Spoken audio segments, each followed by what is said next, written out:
শুভ সকাল বন্ধুরা, কেমন আছো তোমরা সবাই? আশা করি তোমরা সবাই বেশ ভালো আছো। আমিও কিন্তু খুব ভালো আছি। আমার চ্যানেলে নতুন আরো একটা ভিডিওতে তোমাদের সকলকে জানাচ্ছি অনেক, অনেক স্বাগত আর ভালোবাসা।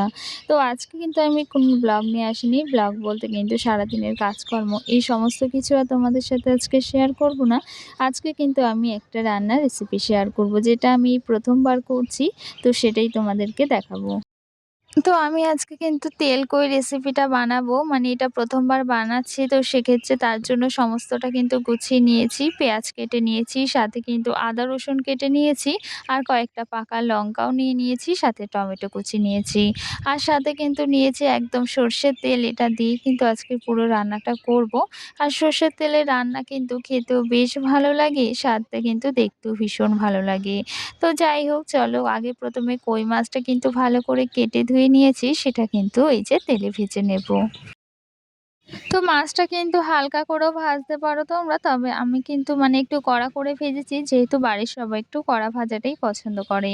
তো যাই হোক, মাছটা ভেজে কিন্তু সেই তেলেই একটুখানি কালো জিরে দিয়েছি। আর সাথে ওই যে পেঁয়াজ কুচিগুলো মানে কেটে রেখেছিলাম, সেটা কিন্তু দিয়ে একদম লাল, লাল করে ভেজে নেব।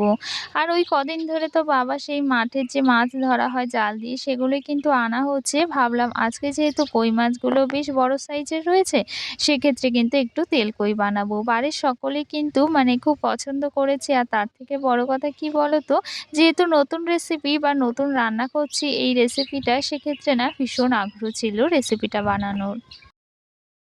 আর এইদিকে কিন্তু ওই যে সব মসলাগুলো কড়াইতে দিয়ে একদম কষিয়ে নিয়েছি, সাথে কিছু গুঁড়ো মসলাও এড করে দিচ্ছি। এখানে কিন্তু ওই যে হলুদ গুঁড়ো, সাথে লঙ্কার গুঁড়ো আর একটু লবণ দিয়েছি। এই সমস্ত কিছু দিয়ে কিন্তু মসলাটা ভালো করে কষিয়ে নেব। আর টেস্টের জন্য কিন্তু একদম অল্প করে চিনিও এড করেছি।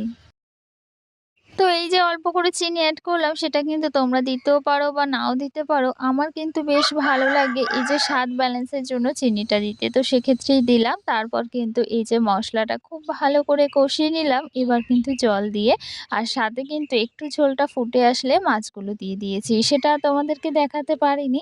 তো সেক্ষেত্রে এখন দেখিয়ে দিলাম। আর দেখেছো তো কালারটাও কিন্তু ভীষণ সুন্দর এসেছে। আর সাথে কিন্তু আমি একটু জিরে বাটাও এড করে দিয়েছি, আর কয়েকটা কিন্তু চেরা কাঁচা লঙ্কা। দেখো তো কেমন হয়েছে দেখতে? একদম রেডি হয়ে গিয়েছে কিন্তু আমার তেলকই রেসিপি। খেতেও কিন্তু ভীষণ সুন্দর হয়েছিল, আর বাড়ির সকলেই বেশ পছন্দ করেছিল। তো যাই হোক, দেখো রেসিপিটা তোমাদের সাথে যতটুকু পারলাম শেয়ার করলাম, আর সাথে দেখতে কেমন হয়েছে সেটাও তোমাদের সাথে শেয়ার করলাম। তোমরা কে, কে তেলকই খেয়েছো বা বানিয়েছো কমেন্টে জানিও তো। আমি কিন্তু এই ১ম বার এই রেসিপিটা শেয়ার করলাম। তো আজকে আর কিছু তোমাদের সাথে শেয়ার করলাম না। চলো আজকের ভিডিওটা এখানেই শেষ করছি। সকলে ভালো থেকো। সকলকে টাটা।